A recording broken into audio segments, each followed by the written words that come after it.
Welcome to the Book Flood Podcast. I am your host, Tom Nixon. My guest this week is Charlotte Cheng. Charlotte has written and illustrated a variety of books, including Night Market Rescue, Roar Chew, I Miss You Most, and Bobo Loves Dumplings. Represented by Red Fox Literary, Charlotte has spoken at a wide variety of events, given school assemblies, and taught interactive workshops for both children and adults. These events have included the ALA Conference, LA Times Book Festival, Bay Area Book Festival, and the Your Author series of the Los Angeles Public Library. Charlotte has also been a guest speaker at both Harvard and Stanford universities. Welcome, Charlotte. Hi, thanks so much for having me.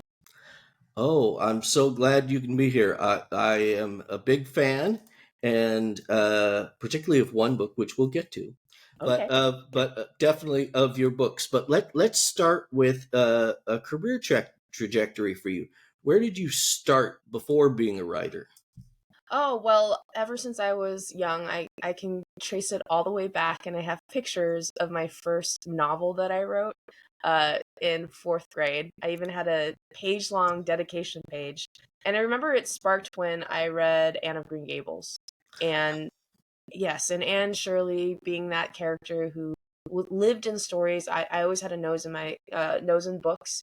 And so no meeting this character who's lived in these stories and then decided to write her own inspired me to do so as well.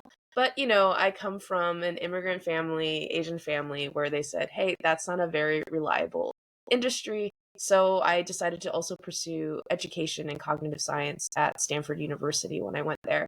The whole time, though, I couldn't stop writing and drawing. And so I knew it was something that would always surface in me because I knew it was something that was necessary in my life. So over time, I started going to conferences, learning about the craft of writing children's books. And it took me 10 years to sell my first book to traditional publishing. But along the way, I learned so much. I self published some books too, like Bobo Loves Dumplings. And I've just enjoyed every step of the journey. So I always have to point out because people out there think two things about writers, authors. One is that it happens overnight, and here you are, an overnight 10-year success story. Uh, and that's the norm. I mean, people get out there and they're doing it. The other thing is that authors are all millionaires. No. Yeah, no, that the rarity is. I mean, there some, yes, Maybe. uh, but especially if that's what you do for a living.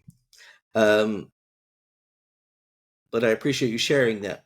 So you're one of those rarities. You're both an author and an illustrator. Uh, as I was looking through your books, I noticed that you tend to either be the author or the illustrator, but not both. Is that by design? It's just by coincidence, I would say. My style, my artistic style, lends towards one type of story, and that's where I started off in the children's book space. I was hired to illustrate multiple books, and I learned a lot through the process. When I was writing my stories, though, my stories often didn't match my style, and I really struggled with that because I was trying to write towards my style. But at a certain point, I realized, wait a second, why not have another illustrator illustrate my books, to better match the style of the story that I'm writing? And I've just been absolutely blown away by the illustrators that have illustrated my books. There's no way I could have illustrated it in the way that they did. I hope one time down the line, there's a story I'm writing that I know matches my style, but am perfectly honest with myself about when that's a good match and when it's not. That is so smart on your part. I've seen so many folks who I'm gonna make this work. I'm gonna make this work. Well, maybe, but when you look out there in the in book world, you don't see a lot of folks that do both. Yeah, and it's threading the needle of the story you want to tell again and your style. And you have to work with a publisher that likes both and also likes the story. It's quite difficult. I'm flirting with one right now, but it's still in development. I'm still iterating on it, Hmm. but it can be very difficult. Yes. So your next book up is Icy Fruit. What can you tell us about this? Oh, Icy Fruit is a very personal story of mine. It's actually a true story about how my grandfather started a popsicle company in Taiwan. And part of it was he worked on a jingle that was played on TVs, on radios throughout the streets of Taiwan, and became just like a song that an entire generation was aware of. And so I didn't know about this history until my grandfather passed away.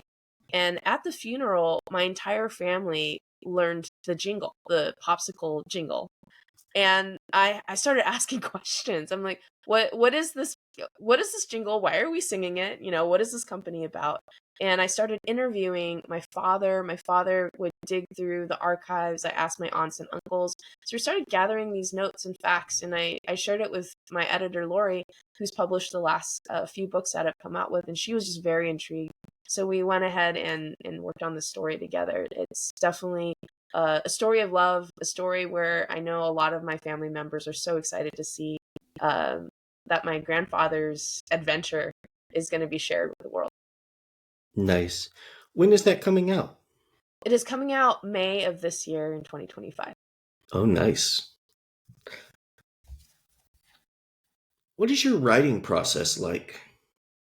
Oh, it's all over the map. If you look at my books, I write in a lot of different styles. For example, Night Market Rescue is in rhyme, and so is I Miss You Most. But Roar Chew is not in rhyme. It is very action packed and more of a call and response. Icy Fruit is more narrative.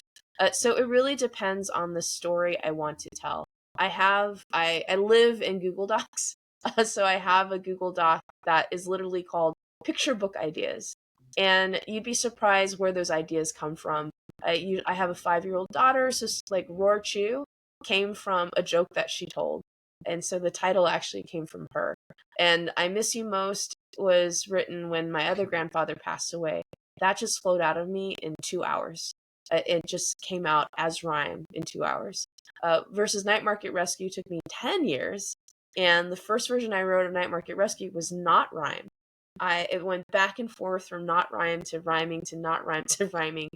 So it really depends on the story on how long it takes me to get it to the point where I'm happy with it. And then you bring it to the editor and my agent, and they've got notes, so you've got to revise. I was talking at a recent event, and it was a bunch of us authors just hanging out, which is one of my favorite things. It was several panels, and we were talking about the art of revision and how an author's life is actually probably mostly 80% revision, 20% original creation. Because Hmm. from where you start to where you finish, half of the battle is getting it to a point where you're happy with it, where it's polished, where it's ready to go, an illustrator can use it, the editor's happy, the agent's happy. So I would say that's sort of my writing process, is getting that first draft out, and getting feedback from a lot of different people, iterating on it, exploring the voice. So I have a lot of like the rhyme versus not rhyme, and then polish, revise until you get there. Well, that's interesting. And it's interesting that you share that same sort of history of editing with many other writers as well. Uh, and the book that I really like is Roar Chew. So I mean, I like them all, but Yeah, for some reason, well, I discovered it. yeah. Whatever that means. How old is that now? Rorchu actually only came out last year Yeah, that's in what I thought. 2024. I'm pretty excited that we announced last month that it got selected as a Dolly Parton Imagination Library book. Oh So wow. that's going to be going out to hundreds of thousands of kids this year.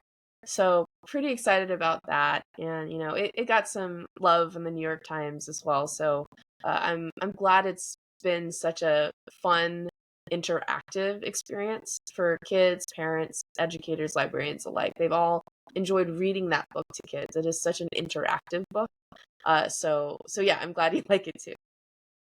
Oh, I'll have to next month. I have to go to I'm going to a bunch of schools for Read Across America, and I've been looking for a book, and I think maybe that's the one I want to do.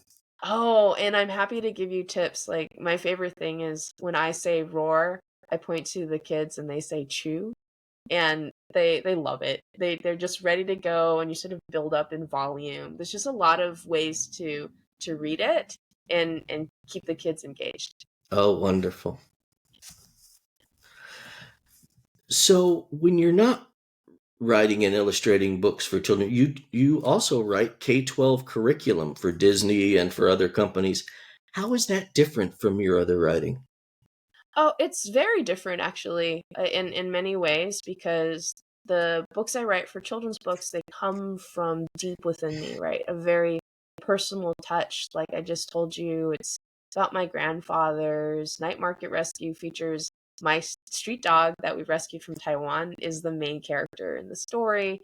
Roar Chu is actually dedicated to my husband because in many aspects of that book, I'm the dragon and he's the phoenix. Usually, dragons are considered male and phoenixes are considered female, but when we had to go through COVID together, I was the dragon who didn't know how to slow down and just take care of myself.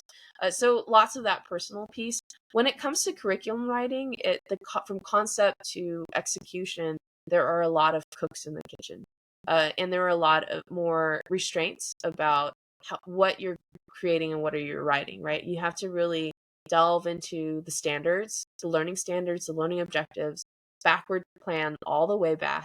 And it involves a lot of different types of experts and skill sets. So when I'm creating curriculum, I'm often working with multiple teams from sales to marketing to game designers, programmers, UI, UX people, art directors, all of those people, we all are aligned in a goal and we're all working together to create this learning experience for kids. Now, in some ways, I will say the similarities are that in the publishing industry, I often say it takes a village to publish a book. And so in that aspect, I can see the parallels, but I will still, I will say as an author, usually only interact with the editor, and the editor is doing that whole coordination in the background, right? And so I get to meet them maybe once a few times at an event or a conference. So I would say that's a little bit different in that aspect of it versus in the ed tech curriculum space. I am collaborating every day with different people to make that curriculum come alive. Hmm. Uh, with Roar Chu, you got to collaborate with Dan Satat, the National Book Award winning illustrator. How did that come about? Well, so that's also something that people not might not be aware of. Oftentimes, the author illustrator don't get to interact with each other. Usually, when a publisher acquires a manuscript like mine, they work with me to select an illustrator. They usually propose a couple illustrators, and I get to pick. And so when Lori, my editor, Lori Hornick, said, I'm thinking Dan Santat might be a really great illustrator for this book. I started laughing a little bit when I got that email. I was like, oh, sure, yeah, why not? Because I know how busy Dan Santat is. Right. And yeah, right. And so when she came back and said, oh, yeah, he said yes, I was just blown away because, I'm sure he gets a lot of requests. But yeah, but I would say I met Dan way, way, way back when one of my first conferences I went to, he taught an illustrator intensive that I attended. And it just blew me away the tips and tricks that he taught there. And since then, I had been following his career. We were Facebook friends and things like that. So I had some connection with him. We weren't like friends necessarily, but I did message him when I found out he agreed to do my book. I'm like, Dan, thank you so much. And he said, it was one of those rare manuscripts where when he read it, he knew exactly what he wanted to do with it. And he said that was a very rare occasion. And so I thought that was really exciting to see that the manuscript I wrote spoke to him so well. And then when you are collaborating, usually what happens to keep things streamlined, what they'll do is when Dan has sketches, the initial sketches, he'll send it to the publisher and it'll get reviewed by the art director, by the editor, a few other people before they send it to me to also provide feedback. And then they sort of organize that feedback before they send it back to Dan, right? So if there's conflicting notes, they're going to resolve that before it gets back to him. And that process goes back and forth between pencil drawings to the final inks to the final color. So it is a lot of back and forth, but Dan and I don't necessarily are talking back and forth on the revisions. It is a collaborative effort, of course. Like I said, it takes a village to get those illustrations done and then to make the book after that. Yeah, what a lovely sentiment on his part that he already knew what he wanted to do with the book, and it probably makes it easier, but still, no, and that's a good get for the book and for you, and because now, did he win the National Book Award before your Roar 2 came out or after? Before. So, when he got the National Book Award, he had, I think, just finished the illustrations. So Oh he had wow. agreed the year before, and I was cheering him on from the sidelines the whole time, like, oh my gosh, like I remember, like first time for everything. Like I remember getting that book signed by him and going, wow, I feel I connect with that story so much because I also traveled through Europe with my orchestra group in high school. So like the story he wrote was just so impactful for me. So seeing him just climb that journey was so great. And him getting the Caldecott medal in Beagle. So I was just absolutely flattered to have a book illustrated by him, right? Have my story illustrated by him. I will say one thing, a strategy or tip that I recommend. I wouldn't go hog wild with it, but when I write a manuscript for a picture book, because I've illustrated before, I try not to be redundant. What I'm saying and what the images are showing often are not the same. And I think it leaves space for the illustrator to really express themselves in the Hmm. story. And also, I think it becomes more engaging for the reader because the illustrations aren't just exactly repeating what the words are saying. And what I do with my words is I try and add in the other senses, the sense of smell, the sense of touch, the sense of, sounds and things like that. And so I think usually what happens, I've never had an illustrator turn down one of my manuscripts. The first illustrator we pick always agrees. So I think there's something to be said about writing a story or manuscript that will attract an illustrator and get an illustrator excited because they know they can express themselves in different parts of the story as well.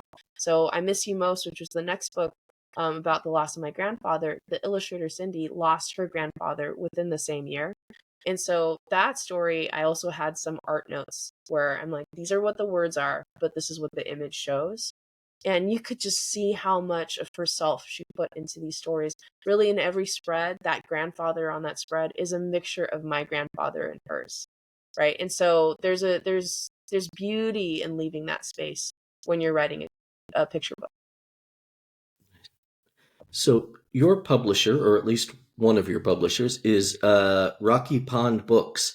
They have a focus on social emotional learning and mental health. How did you end up connecting with them? Well, Lori first was attracted to Night Market Rescue, which is the first book that we came out with. And it's a story about a street dog that discovers a night market. And you think off the bat, what does that have to do with mental health, social emotional learning? But the whole journey is that this dog explores the night market, discovers some amazing things, but then finds a lost girl. And the two of them work together to help her find her family. And spoiler alert, guess what? He also finds a home. So it's this whole, I think Rocky Pond, there's like a lot of warmth in the stories that they publish. Warmth about, caring, about family, about mental health.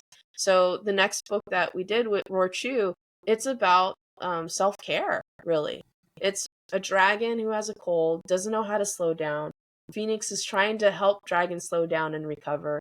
And at the end, Phoenix gets the cold, right? And that's what actually throws the dragon down into a different state of being the caregiver and realizing, oh, look how important it is to slow down.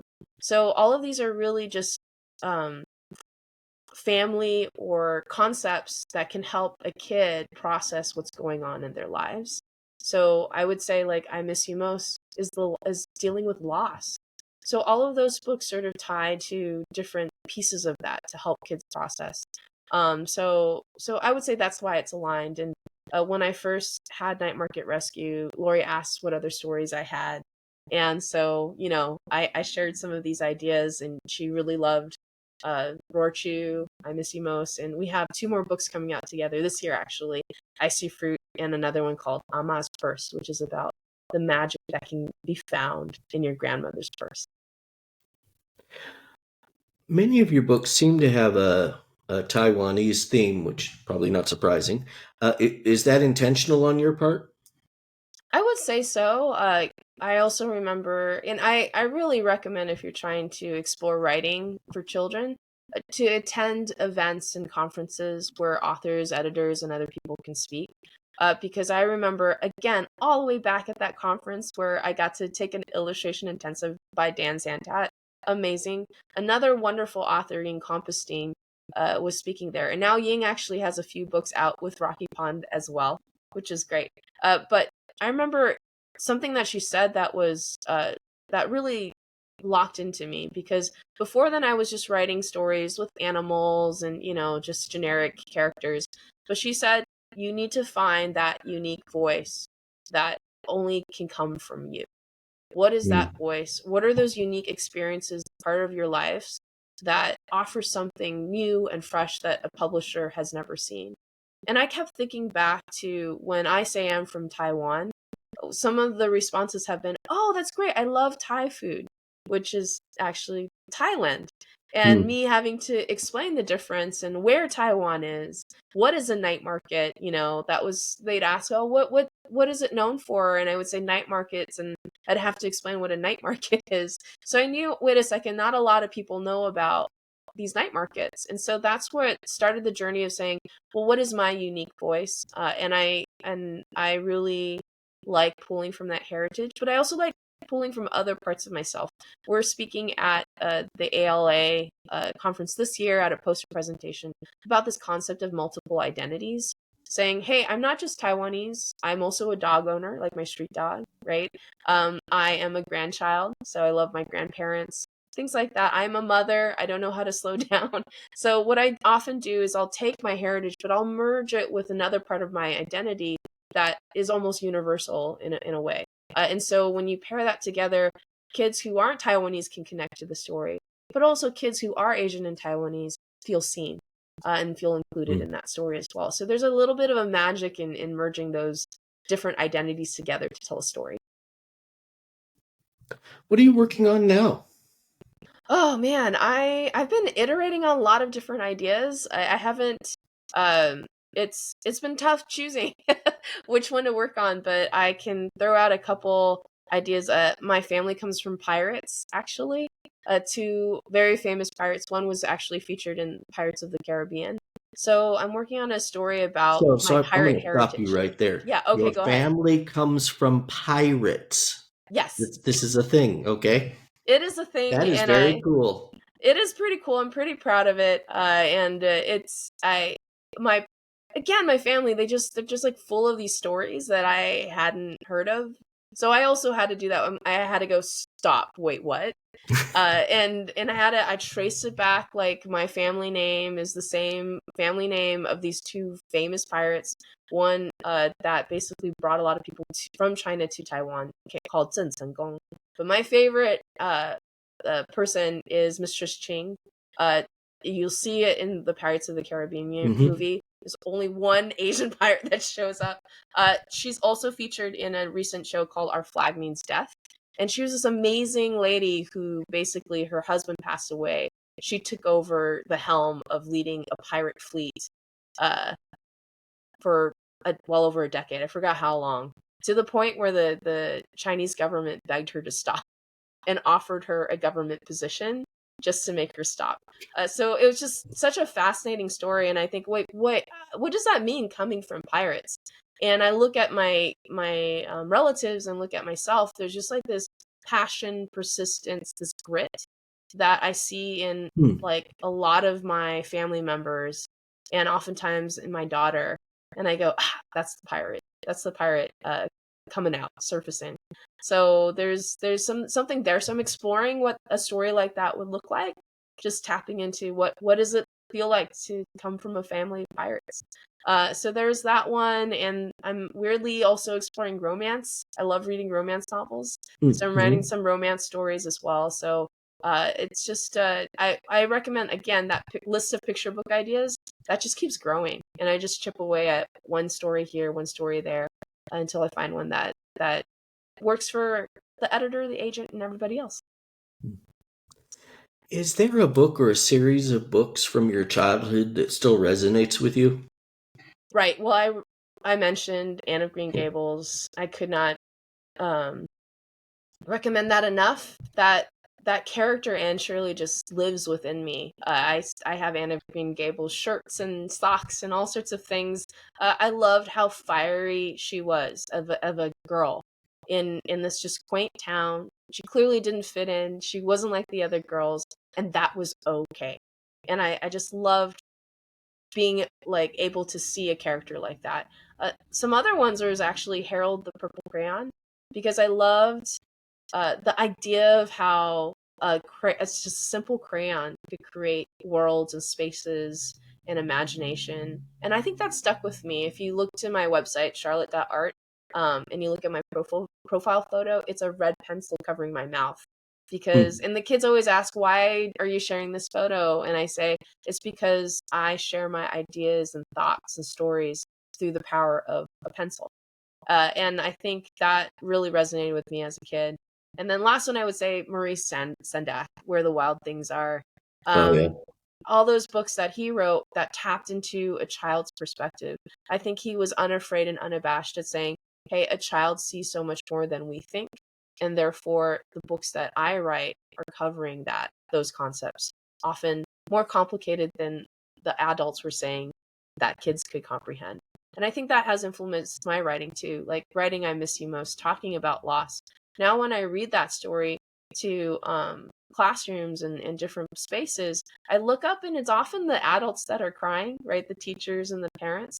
And I look to the children, I worry that it's too sad for them, but they're not. They are asking questions. They're sharing their stories. They are ready to talk about it, and they want to talk about it. And so I think that piece of Maurice Sendak really plays into how I write as well. Nice. What are you reading now? Oh boy. I do I do read a lot of good romance novels, so I'm gonna shout out Allie Hazelwood and Penny Reed. They're really great authors. I call it nerdy romance. Again, all of the heroines are very fiery and spirited. Recently, I've also been reading, you might have heard The Misfits. Basically, it's a great series novel. And then with my daughter, she's 5, so we've been reading Dogman, Narwhal and Jelly, all those good things. And then I've been also visiting a lot of my author friends' events. So I was just going to give a shout out to Sana Wedlick, because she and I both wrote books about night markets. She's Nigerian, I'm Taiwanese, but we each wrote about night markets randomly at the same time, and also about naming ceremonies at the same time. And so she just recently came out with a book called A Space for Everyone that's really great.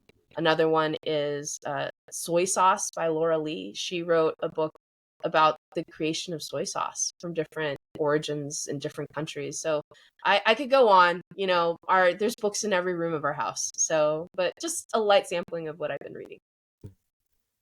Well, Charlotte, I want to thank you for coming on the podcast. I greatly appreciate this. For our audience, please remember to like, subscribe, and share wherever you watch us, YouTube, podcast platforms, everywhere. And again, thank you so much, Charlotte. Thanks so much for having me. I had a wonderful time chatting with you about books.